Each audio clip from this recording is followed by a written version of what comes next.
Olá, shalom, gente, tudo bom? É um prazer mais uma vez estar aqui junto com vocês. Hoje, dia 15 de Tammuz, do ano de 5.784, estamos para falar da Paraxá nova que entramos desta semana. A Paraxá dessa semana vem falando de Pinhais. Quem é Pinhais? Uma pessoa muito grande, muito gigante dentro do povo judeu. E vamos falar dele, Pinhais. Essa paraxá começa em Bamidbar, números 25, 10. Então vamos ler aqui a primeira aliá. Eu estou aqui, vocês podem ver, com o Mash Gabait, tá, gente? O Mash Gabait, com comentários do Rashi, elucidado nas obras do Rebbe de Lubavitch. Eu recomendo muito essa Torá para todos. Por quê? Porque ela já tem os comentários interpolados, é mais fácil para nós compreendermos os textos, a explicação e a ideia que vem nos trazendo dentro dessa paraxá, dentro de pessoas grandes, como Rashi, que é o explicador literal, mas é o maior explicador literal de todos os tempos, né? E tem aqui o Rebbe de Lubavitch, que é o tzadik grande da nossa geração. Então vamos lá. Começar a leitura, 25:10, né? Começa assim: vai Gaber Hashem é Moshe Lemor, Pinhas ben Eleazar, ben Aharão, a Kohen, a Shevi et a Hamati, Meal ben Israel, Becano et Bicnati, Becohem, Velo, Kiriti et ben Israel, Bicnati. Vamos lá. Aqui no texto diz assim: consequências do seguinte de Baal Peor. Vamos lá.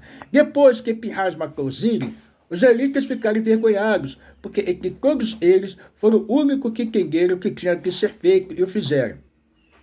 Sentiram que isso desonrava Moshe e o povo inteiro, então tentaram justificar racionalmente os atos de Pinhas, dizendo que haviam sido motivados mais do que sua natureza cruel do que por sua indignação.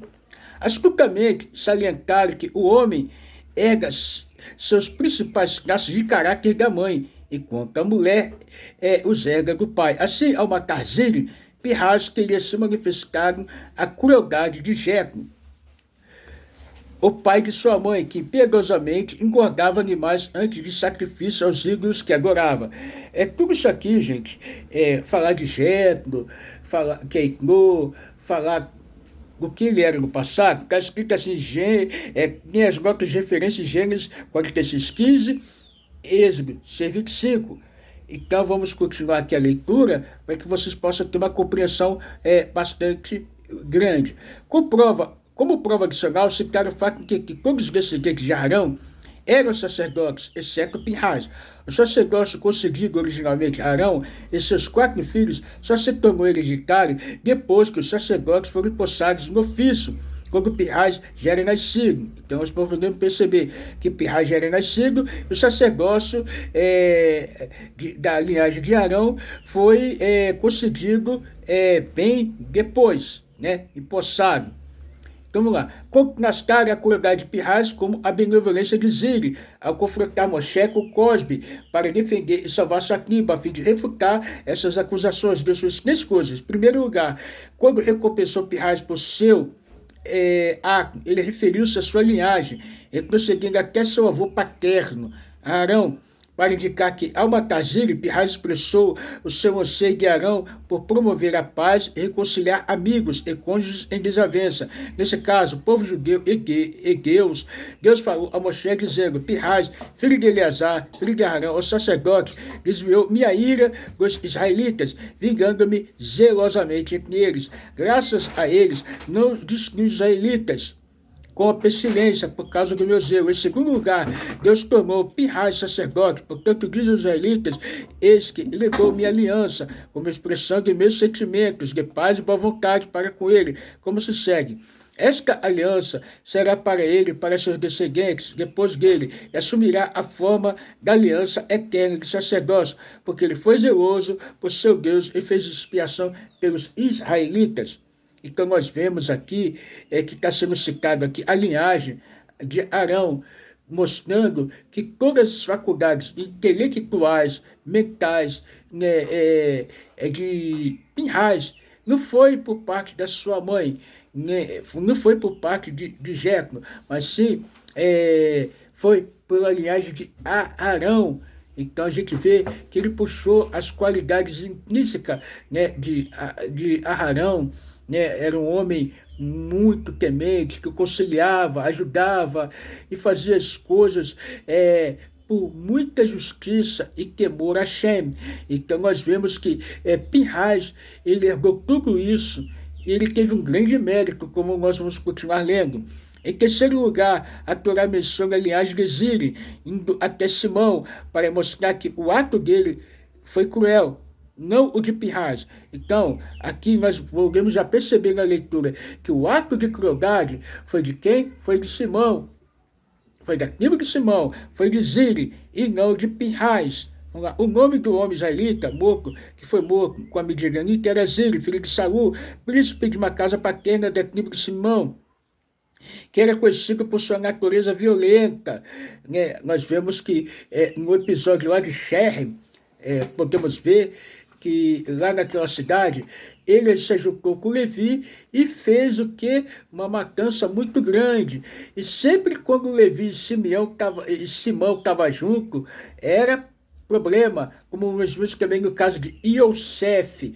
Então, gente, Simão a tribo de Simão era uma tribo muito forte, muito violenta, né? E Hashem estava mostrando que os atos de Pinhas não foi um ato de ódio, não foi um ato de revolta, de carnificina, não, mas foi um ato justificável, e Hashem o poupou assim de qualquer qualquer mal. Então vamos lá. A Torá deveria ter citado o nome de Ziri antes, mas esperou até agora a fim de contrastar com Pinhas. Ela disse que Ziri era uma aristocrata para salientar que Pinhas não se deixou intimidar por sua nobreza, quando viu que a honra de Deus estava sendo afrontada. E o nome da mulher midianita que foi morta era Cosbi, filho de Ksu, o líder nacional da Confederação Midianita, cabeça de uma casa paterna em Midian. Vimos anteriormente quantos midianitas odiavam os israelitas. Aqui também eles se mostram dispostos a deixar sua princesa, por isso para perverter os judeus. Deus agora continua a cuidar de problemas sugeridos em decorrência dos acontecimentos em Chitim. Deus falou a Moshe dizendo: afligireis os midianitas sempre, porém, em breve os golpeareis diretamente, pois eles se revelaram hostis a vós com suas intrigas, que tramaram contra vós no seguinte com Peor, e no seguinte com a irmã deles, Cosbi, o príncipe midianita, morta no dia da pestilência que eu desencadeei por causa de Peor. Contudo, Deus ordenou os israelitas que se vingassem dos moabitas por duas razões. Em primeiro lugar, sua contenda com os israelitas se justificava pelo medo que estes os saqueassem, enquanto os midianitas nada tinham a temer, e mesmo assim tentaram prejudicar os israelitas por puro ódio. Em segundo lugar, Ruth, ancestral da linhagem real davídica, estava destinada a provir dos moabitas. O quarto censo, vamos chegar aqui, né, falando do censo até chegar à segunda leitura. Conforme descrito anteriormente, Deus disse a Moshe que mandasse os juízes julgar e sentenciar os idólatras, a fim de fazer parar a pestilência que ele desencadeara contra os israelitas, depois que pecaram em Chitim. Quando Ziri desafiou Moshe, os juízes tiveram de interromper os procedimentos até que a rebelião fosse suprimida. Porém, visto que Moshe se esqueceu da lei que determina como reagir ao comportamento de Ziri, sua insurreição continuou até que Pinhas se lembrou da lei e o matou. Então nós vemos que aqui Pinhas, ele lembrou da lei, ele não passou por cima de Moshe.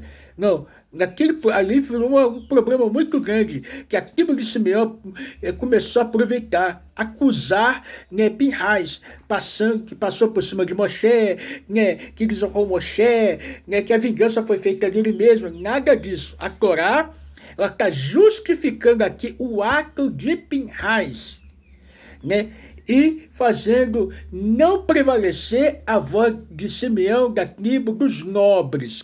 Vamos lá. Então a pestilência desencadeada em Siquim, Deus falou a Moshe e Eleazar, filho de Arão, o sacerdote, dizendo: se Moshe acha que não protegeu os israelitas como deveria, que os conte, isso fará valorizá-lo, mas esse é mais dedicado a eles. De agora em diante, além disso, eu contei os israelitas quando saíram do Egito, os confiei aos cuidados de Moshe, para mostrar que é preciso prestar conta deles integralmente. Agora, estar prestes a morrer e voltar aos meus cuidados, Moshe deve contá-los de novo, a fim de demonstrar que cuidou deles bem. Então, sempre que o povo de Israel era contado, nós sabemos que é contado através do Mecheque, o povo de Israel foi contado na saída do Egito e agora estava sendo contado depois da pestilência.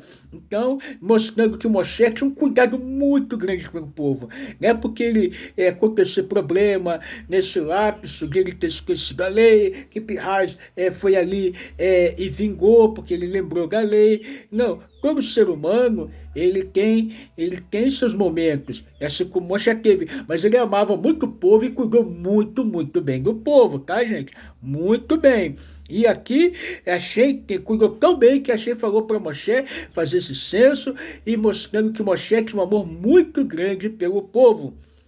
Portanto, fazer recenseamento de toda a congregação, os israelitas, de 20 anos de idade ou mais, seguindo suas casas paternas, todos em Israel que são aptos para servir no exército como as outras nações, questionaram a pureza da linhagem dos israelitas, insinuando que os egípcios violentaram as mulheres judias. Eu atestarei a pureza, afixando o meu nome ao nome de cada clã. Assim, esse censo também encerra o incidente de Shitim, como dava início ao processo da entrada na terra de Israel, cuja primeira fase consistia em preparar-se para a morte de Moshe. Moshe e Eleazar, o sacerdote, foi com os israelitas sobre o censo nas planícies de Moabe, junto a Jordão, na altura de Jericó.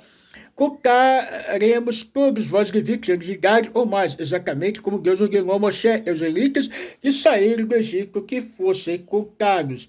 Então, as notas que aqui em Rashi, Rico Tesserrote, né? As expressões, o clã de fulano, o possível, o possessivo que constitui o primeiro acréscimo da letra Yud, após o nome da letra Rei, antes de ler essas duas letras, formam o nome de Deus. Tá? Então, gente, nós vemos aqui que cada tribo, né, para mostrar a autenticidade, a lealdade do povo judeu no Egito, tá? Que não decaíram em situações de imoralidade, achei que colocou o nome dele em cada tribo, em cada clã. Então, gente, em cada pessoa da comunidade. Então é muito importante, gente, a gente entender, ser fiel a Hashem.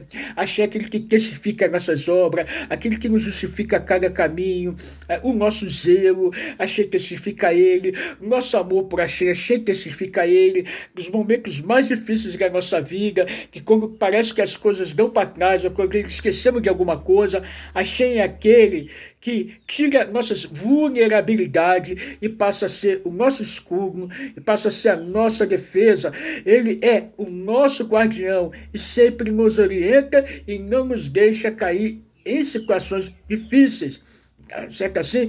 E se ficarmos em situações difíceis, Hashem é aquele que estende a sua mão e nos tira por cima, como tirou Pirraz, como ajudou Moshe, justificou ele. Assim é Hashem justifica aquele que teme, seja o judeu que tem seus 613 mandamentos, e seja o Benoa que tem seus 7 mandamentos, suas derivações. Então honre aquilo que você está fazendo com muita alegria, e a gente honrará, nos honrará, e seguiremos em frente até a revelação do verdadeiro Mashiach, que seja breve em nossos dias.